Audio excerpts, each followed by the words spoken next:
Sir, ಈಗ ನನಗ್ ಗೊತ್ತಿರೋ ಹಾಗೆ ನಾವು 2016ರಲ್ಲಿ ಸಂಘಟನೆ ಅಂತ ಹೇಳಿ ಕಟ್ಕೊಂಡು, ಯಾಕೆ ಕಟ್ಕೊಂಡು ಅಂದ್ರೆ ಈ ಆಪ್ ಸಂಸ್ಥೆಗಳೆಲ್ಲ ಏನ್ ಮಾಡ್ದೋ, ಇನ್ಸೆಂಟಿವ್ ಆಸೆಗೆ ನಮ್ಗೆ ಇಷ್ಟು ಟ್ರಿಪ್ ಮಾಡ್ಲೇಬೇಕು ಅನ್ನೋ ರೀತಿಲೆಲ್ಲ ನಮ್ಗೆ ಕಂಡೀಷನ್ಸ್ ಗಳು ಹಾಕ್ಬಿಟ್ಟಿದ್ರು. ಅವ್ರು ಹಾಕ್ತಿದ್ದಂತ ಕಂಡೀಷನ್ಸ್ ಗಳಿಗೆ ಆ ಟ್ರಿಪ್ ಕಂಪ್ಲೀಟ್ ಮಾಡ್ಬೇಕು ಅಂದ್ರೆ ಸಾಕಷ್ಟು ಸಮಯ ಸಂಸ್ಥೆಗಳಲ್ಲೇ ಆನ್ಲೈನ್ ಅಲ್ಲಿ ಇರ್ಬೇಕಾಗಿತ್ತು. ಫ್ಯಾಮಿಲಿಗಳಿಗೆ ಟೈಮ್ ಸ್ಪೆಂಡ್ ಮಾಡಕ್ ಆಗ್ತಾ ಇರ್ಲಿಲ್ಲ. ಒತ್ತಡಗಳು ಹಂಗೆ ಇತ್ತು. ಇದರಿಂದ ಏನಪ್ಪಾ ಮಾಡೋದು ಅಂತ ಹೇಳಿ ಈ ಆಪ್ ಸಂಸ್ಥೆಗಳ ವಿರುದ್ಧ ನಾವು ಹೋರಾಟಕ್ಕೆ ಇಳಿದೋ. ಅದಾದ್ಮೇಲೆ ಇಲ್ಲ, ಇದು ಲೇಬರ್ ಡಿಪಾರ್ಟ್ಮೆಂಟ್ ಹೋಗ್ಬೇಕು ಅನ್ನೋ ಒಂದು ವಿಷಯ ಬಂತು. ಅದಾದ್ಮೇಲೆ ಲೇಬರ್ ಡಿಪಾರ್ಟ್ಮೆಂಟ್ ಅಲ್ಲಿ ಈ ಸಂಸ್ಥೆ ಎಸ್ಪೆಷಲಿ ಓಲಾ ಊಬರ್ ಮೇಲೆ ನಾನ್ ಕೇಸ್ ಹಾಕ್ದೆ. ಒಂದು 7 ಹಿಯರಿಂಗ್ ನಡೀತು ಅದರಲ್ಲಿ ಲೇಬರ್ ಡಿಪಾರ್ಟ್ಮೆಂಟ್ ಅಲ್ಲಿ. ಆಗ ಬಾಲಕೃಷ್ಣ ಅಂತ ಹೇಳಿ ಕಮಿಷನರ್ ಅವ್ರು ಇದ್ದಿದ್ದು. ಆಗ ಅವ್ರು ಸಾಹೇಬ್ರು ಎಲ್ಲ ಅದನ್ನೆಲ್ಲ ನೋಡಿದ್ಮೇಲೆ ಫೈನಲಿ ಅವರು ಒಂದ್ 7-8 ಹಿಯರಿಂಗ್ ಅಲ್ಲಿ ಬರ್ಕೊಟ್ಬಿಟ್ರು, ನಮ್ ಕೈಯಲ್ಲಿ ಇವ್ರನ್ನ ಏನು ಮಾಡಕ್ ಬರಲ್ಲ ಅಂತ. ಆಮೇಲೆ ಈ ಆಪ್ ಸಂಸ್ಥೆಯವರು ಕೂಡ ಹೇಳೋದಿಷ್ಟೇ, ನಾವ್ ಯಾರು ಏನು ನಿಮ್ಗೆ ಪ್ರೆಸರ್ ಇಕ್ಕಲ್ಲ, ನಿಮ್ಗೇನು ನಾವು ತೊಂದರೆ ಕೊಡ್ತಿಲ್ಲ, ನೀವು ನಮ್ಮ ಹತ್ರನೇ ಬರ್ಬೇಕು, ಡ್ಯೂಟಿ ಮಾಡ್ಬೇಕು ಅಂತ ನಾವೇನ್ ಹೇಳ್ತಿಲ್ಲ.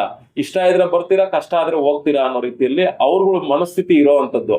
ಆಮೇಲೆ ಇವ್ರು ಏನ್ ಮಾಡಿದ್ರು ಅಂದ್ರೆ, ಈ ಆನ್ಲೈನ್ ವ್ಯವಸ್ಥೆನ ತಂದ್ಬಿಟ್ಟು ಈ ಪ್ರಯಾಣಿಕರುಗಳನ್ನ, ಡ್ರೈವರ್ಸ್ಗಳನ್ನ ಎಲ್ರು ಕೂಡ ಇದಕ್ಕೆ ಅಡಿಕ್ಟ್ ಮಾಡಿಸಿ ಎಲ್ರದ್ದು ಡೇಟಾಗಳನ್ನ ಇವರು ಸಂಗ್ರಹಣೆ ಮಾಡಿ ಇಟ್ಕೊಂಡ್ಬಿಟ್ಟಿದ್ದಾರೆ.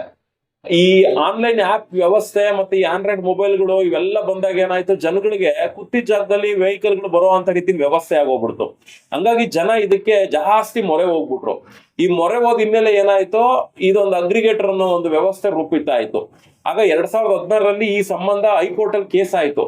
ಆಗ ಹೈಕೋರ್ಟ್ ಅಲ್ಲಿ 2016ರಲ್ಲಿ 260 ಪುಟ ಇರುವಂತಹ ಒಂದು ಸ್ಟೇಟ್ಮೆಂಟ್ ಬಂತು. ಅಗ್ರಿಗೇಟರ್ ಸಂಸ್ಥೆಗಳು ನೀವು ಇಲ್ಲಿ ಲೈಸೆನ್ಸ್ ತಗೊಳ್ಬೇಕು, ಮತ್ತೆ ಈ ನೀವು ರನ್ ಮಾಡ್ಬೇಕು ಅಂದ್ರೆ ಈ 260 ಪುಟದಲ್ಲಿ ಇರುವಂತ ಎಲ್ಲಾ ಅಂಶಗಳನ್ನ ಪರಿಪಾಲನೆ ಮಾಡ್ಬೇಕು ಅಂತ ಹೇಳ್ತು. ಆ ಪರಿಪಾಲನೆ ಅನ್ನೋದ್ರಲ್ಲಿ ಅತಿ ಮುಖ್ಯವಾಗಿ ಏನು ಅಂದ್ರೆ, ಆ ಸಂಸ್ಥೆಯಲ್ಲಿ ಸೇರ್ಪಡೆ ಆಗಿರೋ ಎಲ್ಲಾ ಕ್ಯಾಬ್ ಅಲ್ಲೂ ಕೂಡ ಮೀಟರ್ ಇರ್ಬೇಕು, ಮೀಟರ್ ಅಲ್ಲೇ ರನ್ ಆಗ್ಬೇಕು ಅಂತ 260 ಪುಟದಲ್ಲಿ ಇರುವಂತದ್ದು ಹೇಳಿರುವಂತದ್ದು. ಮತ್ತೆ ಈ ಆಪ್ ಸಂಸ್ಥೆಗಳಲ್ಲಿ ಯಾರೆಲ್ಲ ಡ್ರೈವರ್ಗಳು, ಓನರ್ ಕಮ್ ಡ್ರೈವರ್ಗಳು ಕೆಲಸ ಮಾಡ್ತಾರೆ, ಅವ್ರಿಗೆ ಕನ್ನಡ ಸುಲಲಿತವಾಗಿ ಮಾತಾಡೋದಕ್ಕೆ ಬರ್ಬೇಕು, ಕನ್ನಡದಲ್ಲೇ ವ್ಯವಹರಿಸ್ಬೇಕು, ಮತ್ತೆ ಅವರು 2 ವರ್ಷನೋ 3 ವರ್ಷನೋ ಕರ್ನಾಟಕದಲ್ಲೇ ನೆಲೆಸಿರ್ಬೇಕು ಅನ್ನೋ ರೀತಿಲಿ ನಾನಾ ತರ ಕಂಡೀಷನ್ಸ್ ಗಳೆಲ್ಲ ಇದಾವೆ. ಆಮೇಲೆ ಪೊಲೀಸ್ ವೆರಿಫಿಕೇಶನ್ ಇರ್ಬೇಕು, ಇದೆಲ್ಲ ಹೇಳಿದೆ.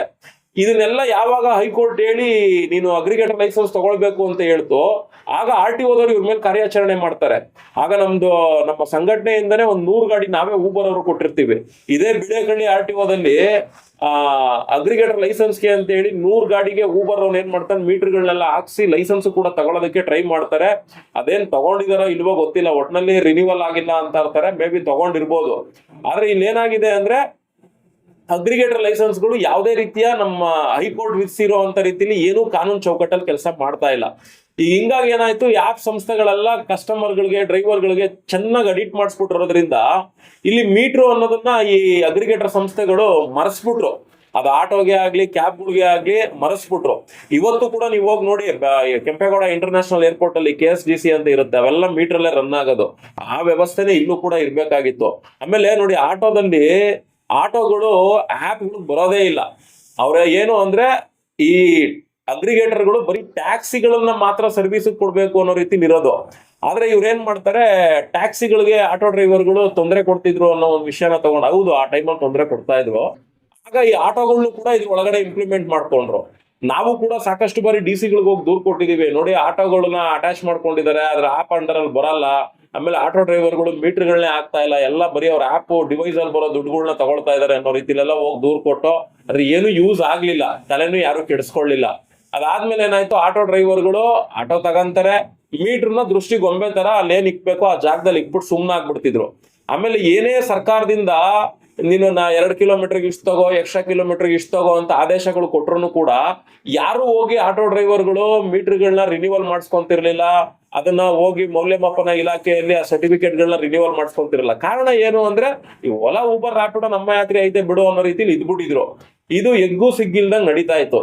ಈಗ ಇತ್ತೀಚೆಗೆ ನಿಮ್ಗೆ ಗೊತ್ತಿರೋ ಹಾಗೆ, ಈಗ 2 ವೀಲರ್ದು ಏನಾಯ್ತು, ಬ್ಯಾನ್ ಆದ್ಮೇಲೆ ತದನಂತರ ಏನಾಯ್ತು, ಈ ಆಪ್ ಸಂಸ್ಥೆಗಳು ಆಟೋದವ್ರನ್ನ ಇಟ್ಕೊಂಡು ಪ್ರಯಾಣಿಕರಿಂದ ದುಪ್ಪಟ್ಟು ಹಣ ವಸೂಲಿ ಮಾಡಕ್ ನಿಂತ್ಕೊಂಡ್ರು. ಆಗ ಮಾಧ್ಯಮಗಳು ಇದನ್ನೆಲ್ಲ ಅಬ್ಸರ್ವ್ ಮಾಡಿ ಪ್ರಯಾಣಿಕರಿಂದ ಸುಲಿಗೆ ಮಾಡ್ತಾ ಇದಾರೆ ಅಂತ ಹೇಳಿ ಸುದ್ದಿ ವರದಿ ಆಯ್ತು. ಆಗ ಒಂದು ಸಾರ್ವಜನಿಕ ಹಿತಾಸಕ್ತಿ ಅಂಡರ್ ಅಲ್ಲಿ ಏನಾಯ್ತು, ಈ ವಿಚಾರ ರಾಮಲಿಂಗಾರೆಡ್ಡಿ ಅವ್ರಿಗೆ, ಟ್ರಾನ್ಸ್ಪೋರ್ಟ್ ಡಿಪಾರ್ಟ್ಮೆಂಟ್ಗೆ, ಪೊಲೀಸ್ ಇಲಾಖೆಗಳಿಗೆ ಸ್ವಲ್ಪ ಜಾಸ್ತಿ ವಿಷಯ ಸ್ಪ್ರೆಡ್ ಆಯ್ತು. ಹಾಗೆ ಸೋಷಿಯಲ್ ಮೀಡಿಯಾದಲ್ಲೂ ಕೂಡ ಕೆಲವರೆಲ್ಲ ಇದ್ರ ಬಗ್ಗೆ ಧ್ವನಿಗಳು ಎತ್ತಿದ್ರು, ತುಂಬಾ ವೈರಲ್ಲು ಆಯ್ತು. ಆಕ್ಚುಲಿ ಅದು ಒಳ್ಳೆ ಬೆಳವಣಿಗೆನೆ. ಅದಾದ್ಮೇಲೆ ಏನಾಯ್ತು, ಇಲಾಖೆ ಏನ್ ಮಾಡ್ತು, ಆರ್ ಟಿ ಓದವ್ರನ್ನ ಬಿಟ್ಟು ಸ್ಕ್ವಾಡ್ಗಳು ಹಾಕಿ ಯಾರ್ಯಾರು ಈ ರೀತಿ ಮೀಟರ್ ಆಗ್ತಾ ಇಲ್ಲ, ಯಾರು ಈ ಅಗ್ರಿಗೇಟರ್ ಆಪ್ ಸಂಸ್ಥೆಗಳಲ್ಲಿ ಆಟೋ ಓಡಂಗಿಲ್ಲ ಅಂತ ಆಟೋಗಳನ್ನ ಯಾರು ಓಡಿಸ್ತಾ ಇದ್ದಾರೆ, ಇದನ್ನೆಲ್ಲ ನೀವು ಹಿಡಿಬೇಕು ಅನ್ನೋ ರೀತಿಯಲ್ಲಿ ಆದೇಶ ಕೊಟ್ಬಿಡ್ತು. ಈಗ ಆರ್ ಟಿ ಒ ಅಧಿಕಾರಿಗಳು ಏನ್ ಮಾಡಿದ್ರು, ಈ ಹಾಕ್ದಲ್ವಾ ಅನ್ಕೊಂಡ್ ಕೈ ಹಾಕಕ್ ಬಂದ್ರೆ ಲಕ್ಷಾಂತರ ಆಟಗಳಿಗೆ ಪರ್ಮಿಟ್ಗಳೇ ಇಲ್ಲ. ಪರ್ಮಿಟ್ಗಳಿಲ್ಲದೆ ಇರೋದ್ರಿಂದ ಸಾಕಷ್ಟು ಆಟಗಳನ್ನ ಹಿಡಿದಿದ್ದಾರೆ. ಅಲ್ಲಿ ಜಾಗಗಳಿಲ್ಲ ಅಂತ ಹೇಳಿ ರಸ್ತೆಗಳಲ್ಲಿ ಸಿಗುವಂತ ಆಟೋಗಳಿಗೆ ಇಲಾಖೆ ನೋಟಿಸ್ಗಳನ್ನ ಕೊಡ್ತಾ ಇದೆ. 7 ದಿನ ಕಾಲಾವಕಾಶದಲ್ಲಿ ಬಂದು ನೀನು ಅದನ್ನ ಕಟ್ಕೊಂಡು ಕ್ಲಿಯರ್ ಮಾಡ್ಕೊಳಪ್ಪ ಅಂತೇಳಿ. ಅಲ್ಲಿ ಆಟೋ ಚಾಲಕರುಗಳು ಕಟ್ಟೋದಕ್ಕೆ ಹೋದ್ರೆ ಒಂದು ಗಾಡಿ ಡಾಕ್ಯುಮೆಂಟ್ಗಳು ಇರೋದಿಲ್ಲ, ಇಲ್ಲ ಏನೋ ಹಲವಾರು ರೀತಿಯ ಲೋಪದೋಷಗಳೆಲ್ಲ ಇರೋದ್ರಿಂದ ಗಾಡಿಗಳು ಕೆಲವರು ಬಿಡಿಸ್ಕೊಳಕ್ ಆಗದೆ ಇರುವಂತ ಸ್ಥಿತಿಗತಿಗಳಾಗಿದ್ದಾವೆ.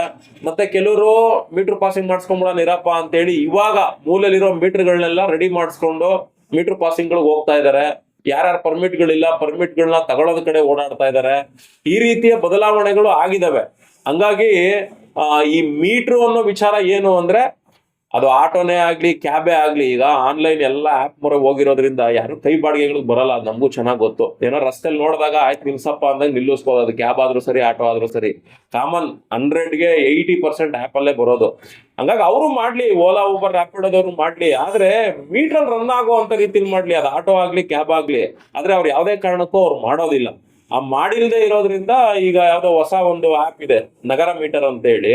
ಅವರು ಕೂಡ ಅಷ್ಟೇ ಆಟೋದವ್ರು ಮೀಟರ್ ಅಲ್ಲಿ ಓಡಿಸ್ತಾರ, ಮೀಟರ್ ಜೊತೆ ಟೈ ಅಪ್ ಆಗಿದ್ದಾರೆ. ನಿಮ್ ಮೀಟರ್ ಇದೆಯೇನಪ್ಪ, ಮೌಲ್ಯಮಾಪನ ಇಲಾಖೆ ಸರ್ಟಿಫಿಕೇಟ್ ಇದೆಯೇನಪ್ಪ, ಡಾಕ್ಯುಮೆಂಟ್ ಎಲ್ಲ ಕರೆಕ್ಟ್ ಆಗಿದೆಯೇನಪ್ಪ, ಬಾ ಇಲ್ಲಿ ಮೀಟರ್ ಅಲ್ಲಿ ಓಡಿಸ್ಕೊಳ್ಳೋ ಅಂತ ಆಪ್ ಇದು ಅನ್ನೋ ರೀತಿಯಲ್ಲಿ ಒಂದು ಅವಕಾಶ ಕೊಟ್ಟಿದ್ದಾರೆ. ಹಂಗಾಗಿ ನಾವು ಕೂಡ ಇದೇ ವಿಚಾರವಾಗಿ ಹೋರಾಟ ಮಾಡ್ತಿದ್ರಿಂದ ಇದು ಒಳ್ಳೆ ವೇ ಇದೆ. ಆಟೋ ಡ್ರೈವರ್ಗಳು ಕ್ಯಾಬ್ ಡ್ರೈವರ್ಸ್ಗಳು ಇಲ್ಲಿ ಹೋಗಿ, ಯಾಕೆಂದ್ರೆ ಕಸ್ಟಮರ್ ಡೇಟಾ, ನಿಮ್ ಡೇಟಾ ಎಲ್ಲ ಆಪ್ ಸಂಸ್ಥೆಗಳಿದೆ. ನೀವು ಬೇಕಾದ್ರೆ ನೋಡಿ, ಓಲಾ ಆಪ್ ಓಪನ್ ಮಾಡಿ, ಅಲ್ಲಿ 2 ವೀಲರ್ಗಳದ್ದು ಫೋಟೋ ಬರ್ತವೆ, ನ್ಯೂ ಲಾಂಚಿಂಗ್ ಕಮಿಂಗ್ ಸೂನ್ ಅನ್ಕೊಂಡು ನೋಡಿ. ಅವನು ಜಾಹೀರಾತು ಮಾಡೋದಕ್ಕೆ ಎಲ್ಲೂ ಹೋಗ್ಬೇಕಾಗಿಲ್ಲ, ಎಲ್ಲೂ ಏನು ಫ್ಲೆಕ್ಸ್ ಹಾಕ್ಬೇಕಾಗಿಲ್ಲ. ಓಲಾದವನು ಕಸ್ಟಮರ್ ಡೇಟಾ ಇದೆ, ಅವನೊಂದು ಪೆನ್ಸಿಲ್ ಬಿಟ್ರು ಅಲ್ಲಿ ಆಪಲ್ ಬರ್ತದೆ. ಹಂಗಿದ್ದಾಗ ಹಿಂಗೆ ಎಲ್ಲರೂ ಡೇಟಾಗಳನ್ನ ಇಟ್ಕೊಂಡ್ಬಿಟ್ಟಿದ್ದಾರೆ. ಇವತ್ತು ನಾವೇನಾದ್ರೂ ಎಲ್ಲಾದ್ರೂ ಟ್ರಿಪ್ ಹೊಡಿಬೇಕು ಅಂದ್ರೂ ಕೂಡ ಓಲಾದವ್ನ ಡ್ಯೂಟಿ ಹಾಕ್ತಾನ, ಊಬರ್ ಅವ್ನ ಡ್ಯೂಟಿ ಹಾಕ್ತಾನ, ರ್ಯಾಪಿಡೋದವ್ನ ಹಾಕ್ತಾನ, ನಮ್ಮ ಯಾತ್ರಿಯವ್ನ ಹಾಕ್ತಾನ ಅಂತ ಹಿಂಗೇ ನೋಡ್ಕೊಂಡ್ ಕೂತಿರ್ತಾರೆ. ಬಿತ್ತು ಅಂದ್ರೆ ಹಂಗ್ ರಪ್ ಅಂತ ಹೊಡ್ಕೊಂತಿರ್ಬೇಕು. ಆ ಸ್ಥಿತಿಗೆ ತಂದ್ಬಿಟ್ಟಿದ್ದಾರೆ. ಹಂಗಾಗಿ ಇದೆಲ್ಲ ನಿಲ್ಬೇಕು ಅಂದ್ರೆ ಈ ಮೀಟರ್ನ ಬಳಸೋದ್ರಿಂದ ಪ್ರಯಾಣಿಕರುಗಳು ಡೈರೆಕ್ಟ್ ಆಗ್ತಾರೆ ಡ್ರೈವರ್ಸ್ಗಳಿಗೆ. ನೋಡಪ್ಪ ಅವತ್ತಿನ ಮೀಟರ್ ಬಂದಿದ್ದೆ, ಒಳ್ಳೆ ಸರ್ವಿಸ್ ಕೊಟ್ಟಿದ್ಯಾ, ನೋಡು ನಾನು ಇಲ್ಲೆಲ್ಲೋ ಹೋಗ್ಬೇಕು, ಬರ್ತೀಯಾ, ಏನಾಗುತ್ತೆ ಹೇಳು ಅಂತ ಹೇಳಿ ಮಾತಾಡ್ಕೊಂಡು ಹಿಂದೆ ಹಳೆ ಸ್ಥಿತಿಗೆ ತಲುಪುವಂತ ರೀತಿಲಿ ಆಗ್ತದೆ. ಈ ಬದಲಾವಣೆ ಮಾಡ್ಕೊಳ್ಳಿ ಅಂತ ಹೇಳಿ ನಾವು ಚಾಲಕರುಗಳಿಗೆ ಹೇಳ್ತಾ ಇದೀವಿ. ಹಂಗಾಗಿ ಮೀಟರ್ ಅನ್ನೋದು ತುಂಬಾ ಇಂಪಾರ್ಟೆಂಟ್. ಮೀಟರ್ ಅಲ್ಲೇ ಸರ್ವಿಸ್ ಕೊಡಿ ಅಂತ ಕೂಡ ನಾವು ಹೇಳ್ತಾ ಇದೀವಿ.